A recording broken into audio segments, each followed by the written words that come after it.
Bismillahirrahmanirrahim. There are two types of requirements. Some are functional requirements and some are non-functional requirements. Functional requirements are the statements that describe the working of the system, what action the system would take for a particular input, how the system will behave. You may state what the system should not do, and then in the non-functional requirements you specify the constraints on the services offered by the system. Timing constraint, for example, the system should perform a transaction in 10 seconds. For example, the system should work for a resolution of 1024 by 768, and then there are the domain requirements, constraints on the system from the domain of operation.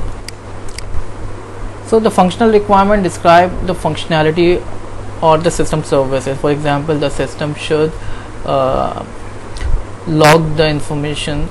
That could be a non-functional requirement. For example, the system should maintain the information about the work order. That is the functional requirement. So depending upon the type of the software, expected users, and the type of the system where the software is used, the functional requirement specifies the high level statement of what the system should do. For example, the system should support cash withdrawal, as well as it could support the transfer of the currency from one account to another. And for example, the system should for example allow the end user to register for service updates, and so on. So it depends upon the requirements of the actual system. For example, the system should provide the details about an HR system should provide the details about the number of hours worked and the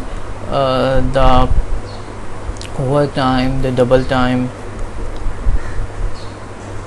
and the system should support normal users as well as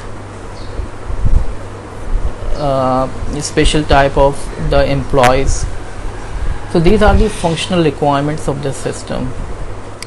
And the non-functional requirements could be defining the system properties and constraints, such as the reliability, response time, storage requirements, the I/O device capabilities, system representations.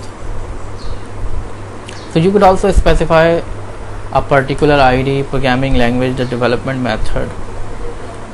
Non-functional requirements sometimes could be more critical than the functional requirement. If these requirements are not met, the system may be useless.